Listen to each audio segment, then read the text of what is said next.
Buenas, pessoal, vamos para o nosso último vídeo, né? Nós já vimos nos vídeos anteriores que a biosfera é o espaço, é a região onde existe vida no nosso planeta. Então nós costumamos chamar de biosfera o espaço, a região onde existe vida no nosso planeta. A biosfera, a vida em si, ela está organizada, isso é uma organização. E eu tentei mostrar para vocês que a lei da natureza é a união. É uma lei natural a união. Todos os seres vivos, eles evoluíram e acredito que as evoluções futuras, daqui a milênios, tudo isso se dá no sentido de união. É engraçado isso, né? Isso até é tema para discussão em aulas sociais, né? Sozinho a gente não é ninguém, nós somos feitos para a vida social, desde o momento da célula. Faz isso, o dia que você tiver aula de sociologia, o professor estiver tratando esses detalhes, chama esse assunto. Desde a formação da matéria, a natureza foi feita para a união. E aí a vida está organizada da seguinte forma. Átomos unidos formam moléculas, moléculas unidas formam organelas, organelas unidas formam células. Lembrando que tudo tem uma mesma função, tá certo? Células unidas formam tecidos, unidos formam órgãos, unidos formam sistemas, unidos formam um organismo.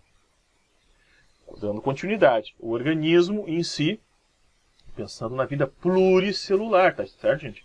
Organismos formam populações, populações formam comunidades, comunidades formam ecossistemas, ecossistemas formam biomas, e aí nós temos a nossa biosfera toda organizada na vida, mas sempre através da união. Sempre através da união. Tá? Nós estamos falando principalmente da vida pluricelular. Quando nós falamos da vida unicelular, aí chegou a nível de célula, não tem aquele processo tecido até o organismo, mas do organismo em diante, a ideia de comunidade, ecossistema, isso continua a existir. Eu só elimino o processo de complexibilidade do organismo, porque ele já é um organismo. Legal? Cuidado com esse detalhezinho.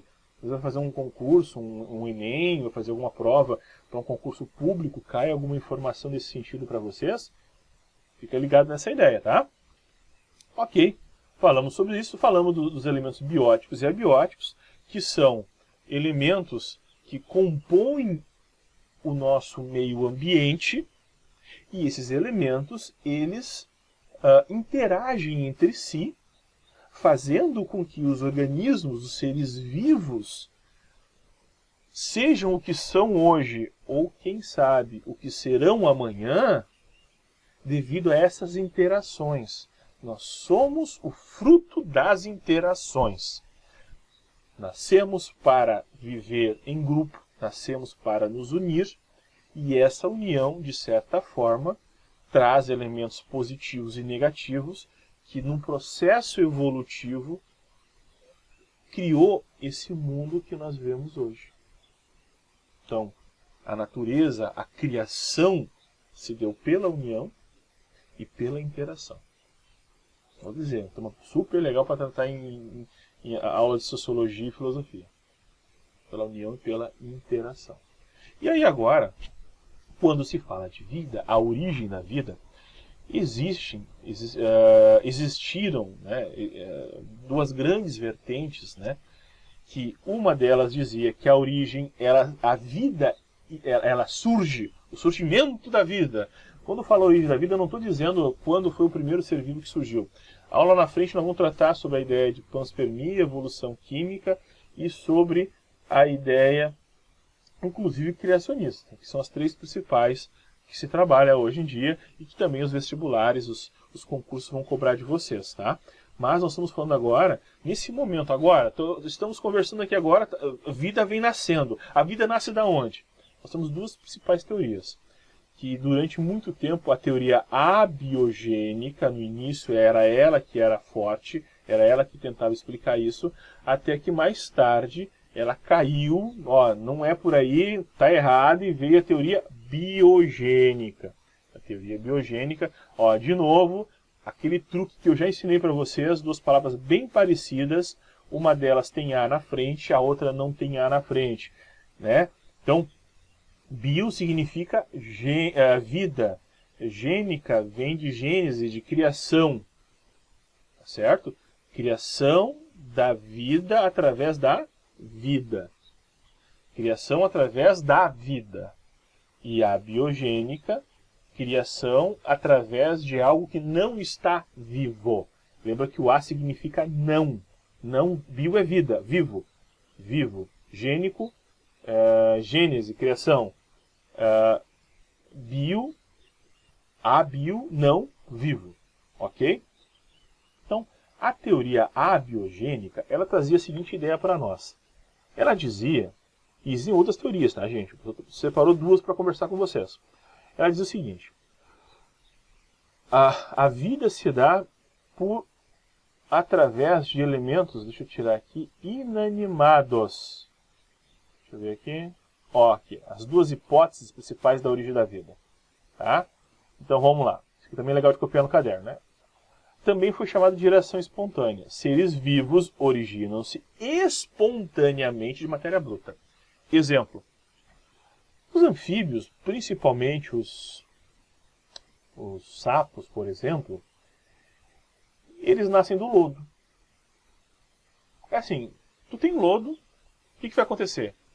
Do nada, espontaneamente, vai surgir um sapo. Pum, pum, lá nasceu. Mágica, plim, nasceu um sapo.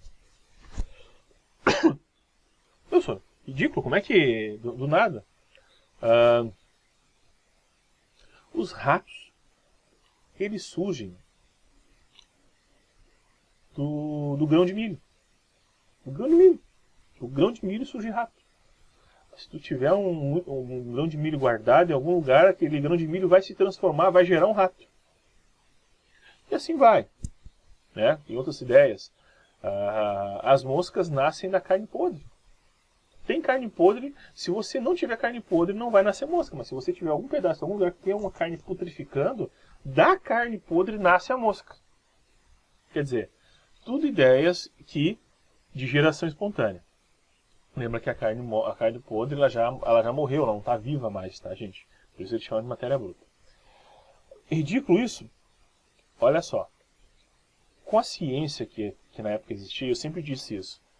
A verdade de nosso tempo está atrelada à capacidade, a verdade de nosso tempo está atrelada à capacidade de nossa tecnologia. A tecnologia antes era muito fraquinha, pequena, e aí, fazia o quê? Não tinha muita informação. Pois bem, com o decorrer do tempo, a tecnologia foi evoluindo e a gente foi aprendendo outras coisas. A gente teve equipamentos para investigar. Mas, gente, naquela época, o pessoal não tinha muito equipamento. Então, tu imagina assim, tu olhar toda vez do lodo saindo sapo. Tu chega a uma conclusão. Do lodo sai sapo. É o que eu estou olhando. Mais tarde, foram feitos vários experimentos e se comprovou que os seres vivos originam-se de outros seres vivos já existentes. E veio assim a teoria biogênica. A biogênese diz que os seres vivos se originam de outros seres vivos. Para isso teve dois cientistas super importantes que participaram desse processo. O nosso amigo aqui, o Francesco Redi, em 1668, ele, dentre vários experimentos, ele tentou provar que a abiogênese não está correta. Um deles, ele fez o seguinte: ele pegou frascos, conjunto de frascos, em que no frasco do grupo 1, ele colocou um pedaço de carne e deixou ele aberto. No grupo do frasco 2, ele pegou um pedaço de carne e colocou uma gaze, uma telinha, né, uma barreirinha, e no frasco 3 ele fechou o frasco, fechou a tampa. Dado um período, o frasco aberto começa a aparecer larvinhas que depois vão virar mosca. Então, quer dizer, lembra daquela ideia? A mosca nasce da carne podre. Só que o frasco 3 não nasceu nada. E ainda ele encontrou ovinhos nessa gaze. A gaze impede que as moscas depositem um ovo, mas permite a entrada de ar, que acelera o processo de purificação. Lembra os decompositores, bactérias e fungos? Elas passam fácil aqui. E o frasco 3? O frasco 3 não tinha nada aqui. Então, ele propôs nesse momento que não poderia afirmar que a mosca nasce da carne podre. Então viria uma outra mosquinha, pousaria na carne, botaria ovinhos, que ele encontrou aqueles ovos na gaze, e desses ovinhos nasceriam moscas novas. Ele não foi tão levado a sério assim como deveria, tá, gente? Um outro cientista, Louis Pasteur, aqui em 1861, datas bem parecidas, percebam que foi uma década que se discutia muito esse assunto entre os cientistas. Esse cara ele fez o seguinte, ele criou um caldo bem nutritivo. Quando falo nutritivo, é um caldo que vai atrair bactérias, fungos, micro-organismos, tá? Ele colocou esse caldo colocou isso num balãozinho volumétrico e ele vedou esse caldo fazendo uma alcinha neste processo que cria uma espécie de barreira, né? O ar sai, mas ele não volta no processo de fervura que ele fez aqui. Ao não voltar, teoricamente, não volta micro-organismo. Por que ele ferveu o caldo? Para esterilizar, eliminar, porque aqui está tudo aberto, então ele está botando... O Pasteur já trazia essa ideia da esterilização dos micro-organismos, já tinha isso na cabeça. Então ele sabia que ao fazer isso, está adentrando, está contaminando com micro-organismos. Ele precisa eliminar os micro-organismos. Ele fez isso fervendo e deixou aquele caldinho parado. Passado alguns dias, detalhe, continuava sem micro-organismo. Continuou sem. Tá, ele esterilizou, limpou, acabou com os micro-organismos, deixou parado, esfriou, um dia, 2 dias, 3 dias, não teve micro-organismo. Aí quando ele quebra essa vedação e expõe ao contato com o ar, o que acontece? Aparece um monte de micro-organismo. Quer dizer, ele prova que os micro-organismos não surgem do nada, não nasceu, não. Eles existem no ambiente e se reproduzem através deles. Então esses experimentos, somados a vários outros experimentos, trouxe à tona de que realmente a vida ela não é por geração espontânea, ela é biogênica, um ser vivo gera outro ser vivo. Esse camarada ele foi tão importante que existe um sistema que até hoje se usa, que é o sistema de pasteurização, pasteurização, em que eu pego uma dada substância que está a uma certa temperatura, elevo essa temperatura para eliminar os micro-organismos, depois eu baixo a temperatura abaixo da temperatura que estava originalmente e vedo isso e conservo. Ao levar esse material bem conservado, bem vedado, eu tenho a eliminação de bactérias, aí são um alimento que não está contaminado. Isso é muito comum no leite. Antigamente o pessoal tinha o costume de o leiteiro, né? Eu me recordo quando guri, que minha mãe achava o máximo aquilo, né? Chegava o leiteiro umas 6 da manhã, ele vinha com a charretinha, e eu achava engraçadinho porque a mãe vinha com uma jarra, e ele tinha uma torneirinha que ele abria e pegava a jarra. Quer dizer, não era algo tão higiênico, porque afinal de contas o leite ali, ele tem bastante açúcar, quando ele fecha a torneirinha, por mais que ele passe um paninho e limpe, vocês têm que lembrar, gente, que no caninho ali está entrando o micro-organismo. Né? Aí a mãe pegava o leite, ia para casa, fervia o leite, tudo normal. Dava aquelas natas, que vê aquele desespero quando fervia o leite e tu esquecia e transbordava o leite no fogão, né? Aquele corre-corre e tudo mais. O pessoal mais antigo vai lembrar disso aí. Né? Hoje não se faz mais assim. O processo de venda de leite tem toda uma questão de higienização. E quando fala que o leite foi pasteurizado, é esse processo que ele passou. Certo, meus queridos? Então, a ideia é que agora tu consiga ver todos esses elementos e consiga entender esses elementos.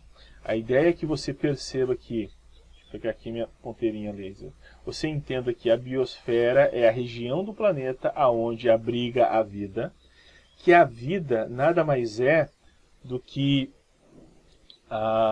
um ciclo que precisa ser satisfeito, né? Para dizer que aquele elemento está vivo, ele tem que satisfazer um ciclo, que significa que ele nasceu, ele cresceu, ele se desenvolveu e ele morreu. Lembrando que eu estou falando isso de vida pluricelular. Quando eu falo de vida unicelular, ele nasce, se reproduz e morre. Tem uma puladinha aqui, né? E desse ciclo, eu trouxe 3 importantes informações do ciclo, que é a ideia de reprodução, e eu falei para vocês que a reprodução pode ser sexuada ou assexuada, sexuada com troca de gametas, assexuada sem troca de gametas, a questão alimentar, que o organismo pode ser autotrófico ou heterotrófico. Autotrófico, ele produz o próprio alimento. Heterotrófico, ele não produz o próprio alimento, ele se alimenta de outros seres vivos. E a capacidade de excitabilidade, que nada mais é do que responder a estímulos externos. Tá?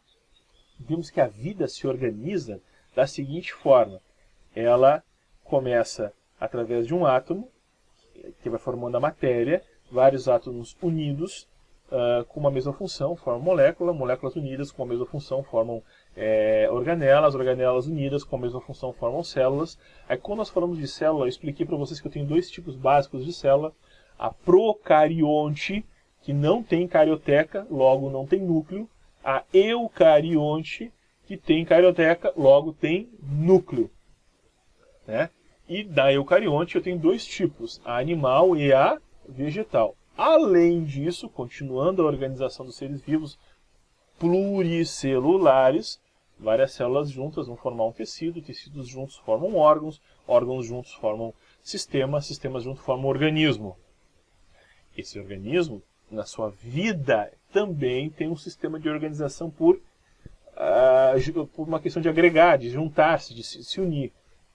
Com quem? Se unir com outros seres vivos, e aí nós estamos falando de elementos bióticos, ou outros elementos não vivos, aí estamos falando de abióticos.